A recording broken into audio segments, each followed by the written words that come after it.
I'm Victoria. Welcome to my channel where I do historic sewing and apparently knitting once in a while.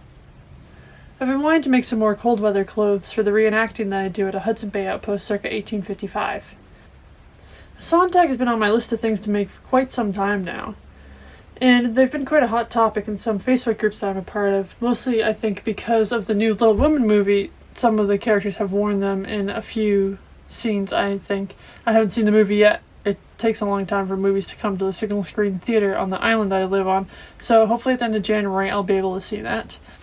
In 1860, Godey's Ladies magazine posted a pattern for a bosom friend or Sontag, and that's what I'm going to roughly base what I'm making off of. The pattern's a little bit confusing as it's written in 1860s knitting language, plus I don't really know how to read knitting patterns too confidently written for the modern age either, so I'm going to do a little bit of making it up. But, you know, I've made like 5 hats and 3 scarves, so a Sontag is basically like a shawl that covers your back and then it goes across the front, folds over, and ties around your waist, leaving your arms free to move around but keeping your body warm. I've had this yarn sitting in my stash for quite a while, thinking I would use it for this project. A couple years ago, my friend and I were demonstrating natural dyeing at the Living History Museum I volunteer at, and we dyed this over a fire there. I have 2 balls dyed with yellow onion skins, 2 dyed with English walnuts that I fermented the hulls for, and 1 ball dyed with indigo. I really don't know how much yarn this project is going to take, so I'm thinking I'm going to make it striped and alternate between the yellow and the brown stripes, and then maybe use the blue as a trim around the outside, or maybe not. I'm not sure. We'll see. Here's a printout of the instructions from Godey's Ladies magazine. I'm not sure what month this is in. I'll have to do some more research for that, but it's got the rough instructions and then a little drawing of it. It's a basket weave knit for the whole body, and then they put this contrasting trim with little black ties to make it look like fake ermine fur. Probably not going to do that. I have also a printout from someone who did a modern rendition of this pattern. If they translate it for the modern age, honestly, it doesn't make a whole ton of sense to me either, so I'm probably not going to follow it too closely, but I can link that in the description. Here's some more illustrations from Godey's Ladies magazine. This is from 1861. Again, with the little fake ermine thing it looks like. And then another from 1862. They all have the basic same shape. Neither of these are basket woven, but I kind of like the basket wove, so I'm going to go for it. And then here I have some photographs of women wearing them back in the day. Hers is striped, so that's kind of cool. And another one. They all have this contrasting trim, so we'll see. I should probably do that, as every example I have here has a contrasting trim.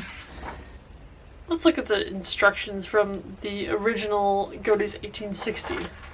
Materials: 3.5 ounces crimson double zephyr, 2.5 ounces white, 1/2 ounce black, small bone or wooded needles.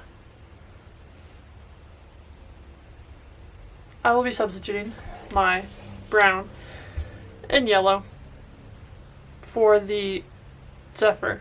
I'm not sure what color that is. And then I will be maybe using the blue instead of the white, and I'm going to skip on the black because I'm not going for the fake fur look.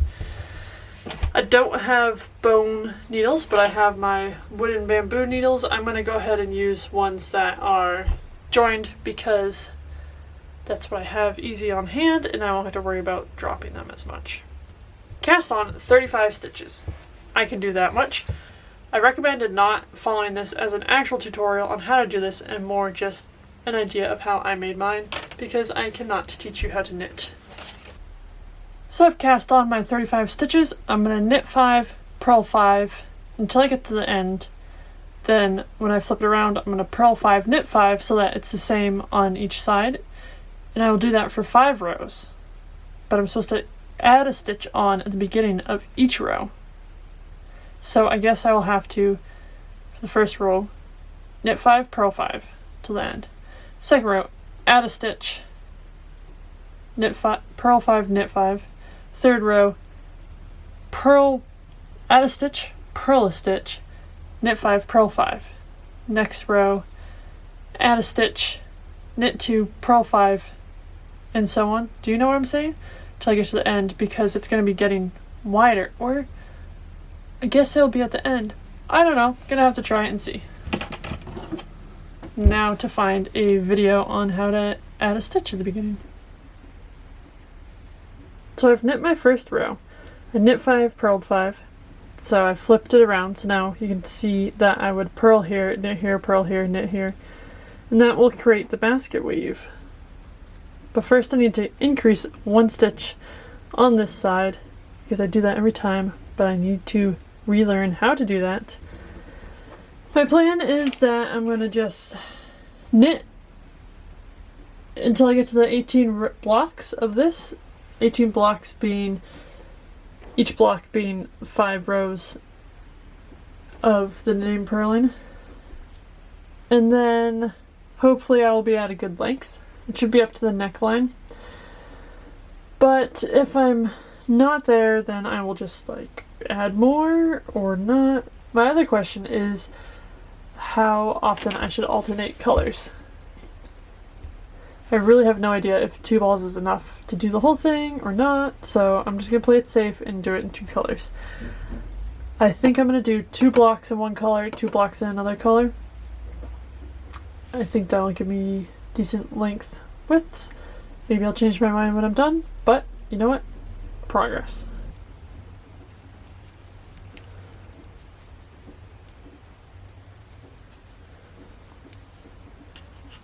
Alright, I'm gonna go into my house and just knit for a good while. I'll report back to you when I have made some progress. I spent the evening knitting last night, and I've come to the conclusion that these needles are just way too big for this project. You can see the width of my hand, finger, pinky to thumb is 9 inches. It is just getting quite big. It's going to be massive, and the weave is pretty dang loose. So I'm going to switch to some smaller needles. These are 10, and so I'm going to switch to something I have on hand. We'll see. I'm going to switch to these thinner needles. They are 4.5, I think, but you can see they are quite a bit thinner than what I was using, so they should be better. Cue knitting montage.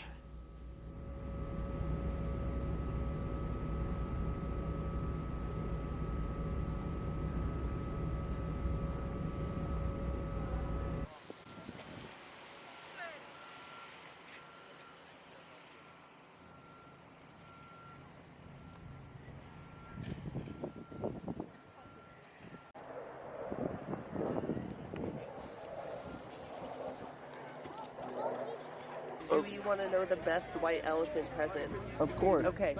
It was a tube sock.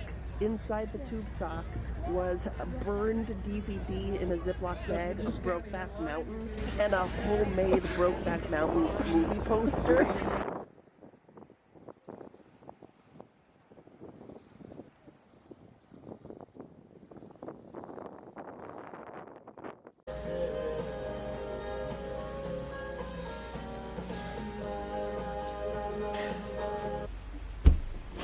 I've been spending a couple hours a day knitting for a few days now, and it's coming along quite well. I like the closer weave a lot more on this. I think these knitting needles are a much better fit for this project, for this thickness yarn that I'm using.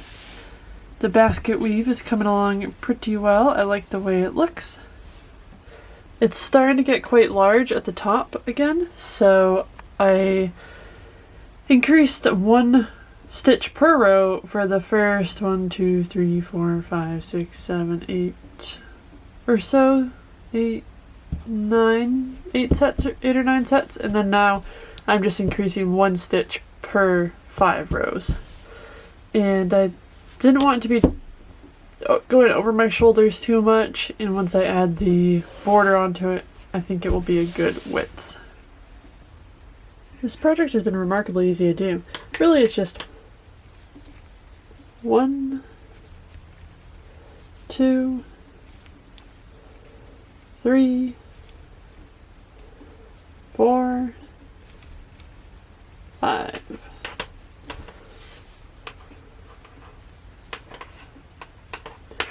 One, 2, 3, 4, 5, and so on until you get to the other end. I accidentally knit 6 rows the same in this section, but that's okay. So when I flip it around, or when I start now, I'm going to do the opposite here. So I'm going to purl here, knit here, purl here, knit here, purl here, across this row, and that will give the difference between here. And then I will do that for 5 rows, and then I'm going to switch to the yellow one more time because the pattern said to do 18 sets of this. And so I have 3 more I need to do, and then it will be time to bind off for the neck.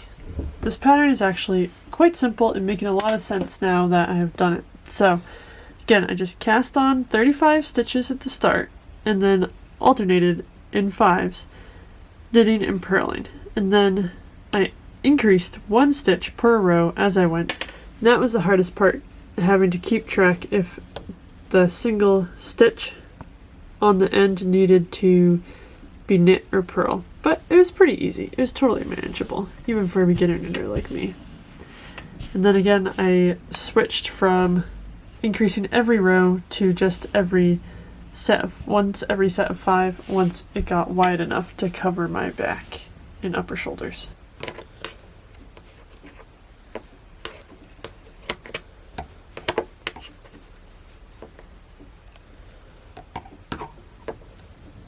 I've now come to the point where it's time to bind off for the neck.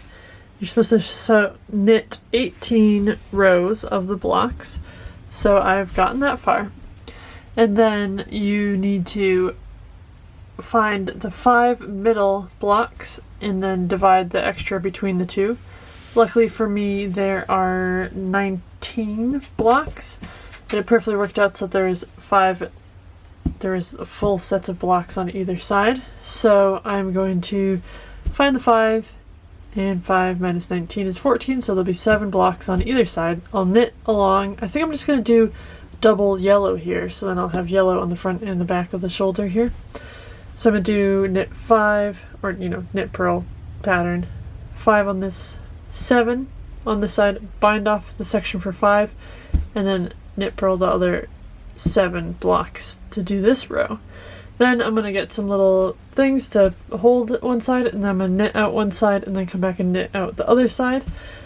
As you're going down the front, you need to bind off the middle 5, knit up front, narrowing 1 stitch on the inside every 4th line for 6 blocks, narrow every other line for the next 6 blocks, then narrow every line until you come to a point. I currently have 95 stitches across here, in case you were wondering. Now you can see I have the middle 5 blocks bound off. Somewhere I have like a giant safety pin sort of thing that is to hold knitting while you take it off the needle, so I need to go find that, put half of it on a giant pin, and then I'll knit down the other half. It will be a little bit more thinking and remembering of counting this time, since I'm just decreasing every 4 blocks.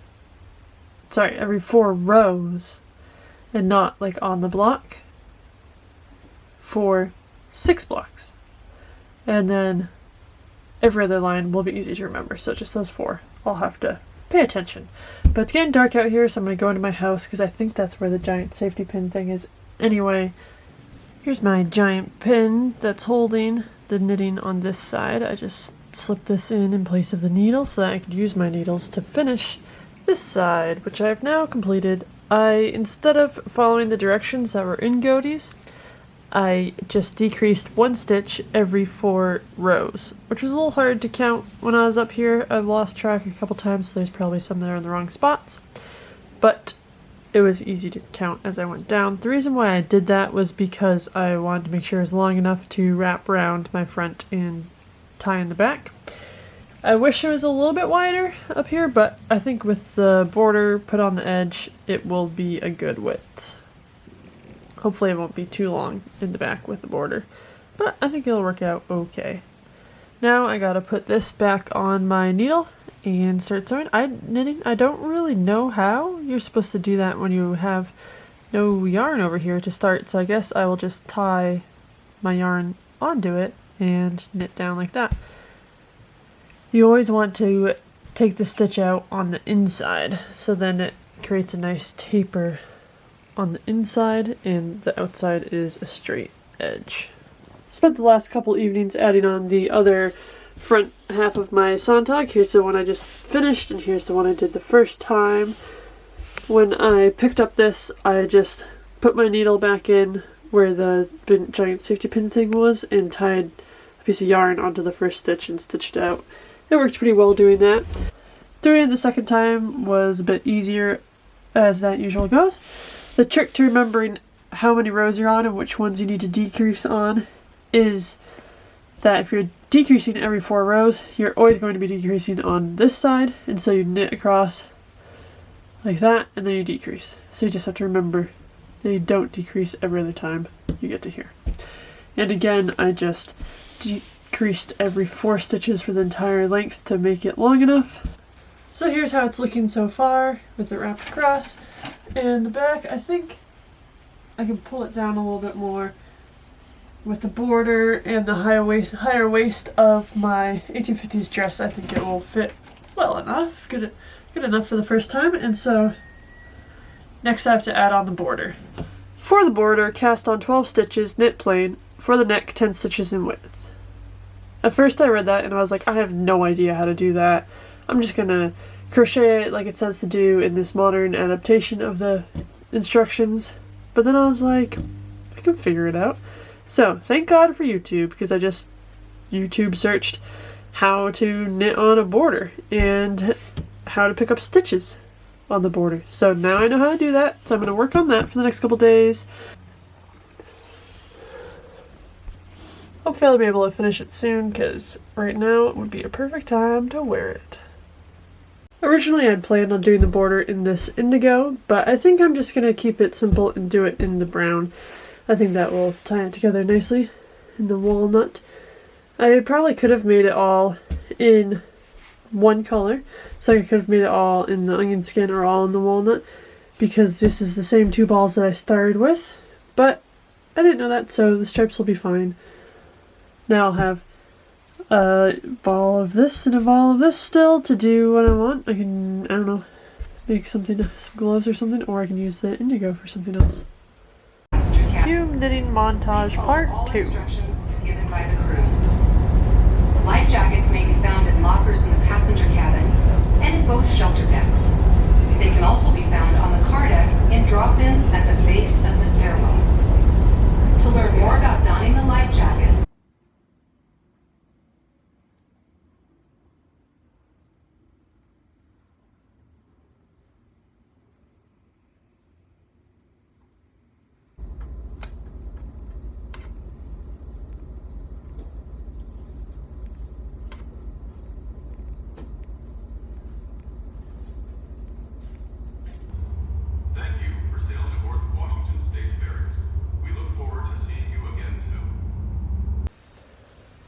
I wanted to check in and show you what's going on with my Sontag. So I've got the border coming along nicely.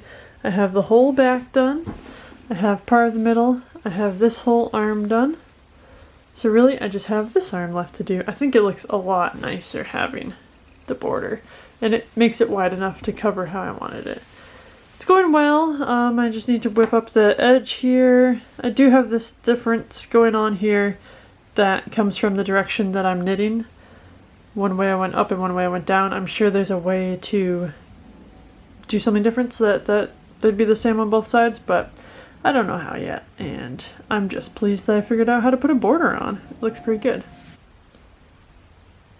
I have this much yarn left. Hopefully it will finish both these sides. That would be a real bummer if it didn't, but yeah, we'll see how that goes. I suppose as you learn how to knit, you get better at learning how to judge how much yarn you have left and how far you can go, because I only had this much, enough to do this much left, and I still need to do coming down to the point and this whole arm. Now I'm in a little bit of a conundrum because I'm all out of this brown wool. I do have other brown wool, but as you can tell, it's a completely different shade and will not work for this project. I'm gonna have to wait until the fall, I guess, until walnuts start to fall off the trees again. Well, first I'm gonna wait till the spring for the walnuts to grow, and then the summer for them to mature, and then the fall for them to fall off the tree so I can collect them, and then put them in a bucket of water and ferment them for a few weeks, and then dye more of this yarn. Hopefully I can find out what yarn it even was and find one similar enough to match it with. In the meantime, I'm gonna wrap up this video here. I'm gonna try it on, tell you my thoughts about it, and we'll check back in the fall, and I'll let you know. Well, I can show you how to dye wool with walnuts, and show you how I finish it. Just gonna slide this in where my needle was, so that in the fall I can come back to pick it up and hopefully remember where I was at and what I need to do next. So you can see that just will hold it nicely till the fall when I can pick it back up. But in the meantime, I'll try it on as I have it now, so we can get an idea. Just hide that under there. You can see it's gotten a lot wider, so it's more the width I want. Covers a good bit of my shoulders, comes down the edges. I need to sew these up to attach those together. It was too long to knit in one go on my needles. But this crosses over here, and it will come around, join in the back with a button. I'm really pleased with how this project turned out. It helped build my confidence in knitting.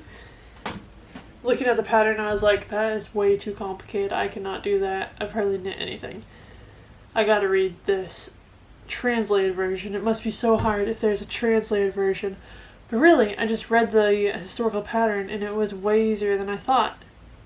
I didn't have to read the translated pattern at all, because really it was just like used knit backwards instead of purl and rows, lines instead of rows or something. It was pretty simple. But I'll put the translated version in the description anyway, just in case you want to reference it. Knitting a box weave was easy. Count to 5. You can do it. If I was going to do this again, I would just do solid yellow for the body of the Sontag, and then I would have had plenty of brown for the edge. I didn't use 2 whole balls of yarn for the body, so I would have had enough of just the yellow to make the whole body out of it. I like the way the stripes look, but there is this thing on the purl side where you get this sort of line of the 2 browns on top of yellow, and small detail kind of bugs me. I think it would look a lot cleaner if it was all in one color. A little less busy. But I do really like the way the 2 look together, the walnut and the onion skin. I think it's gonna be real warm. I feel warm already. It's keeping me cozy. I think it's gonna be a great addition to my 1850s wardrobe. Thanks for knitting along with me. Let me know what you thought about it. Have you ever used this pattern before? Have you ever dyed your own wool before? Let me know. Let me know what you think. Please subscribe to continue along with my mostly sewing adventures. I update every other weekend. Please hit like if you enjoyed this video, and leave me a comment letting me know what you thought. Thanks, and have a good week.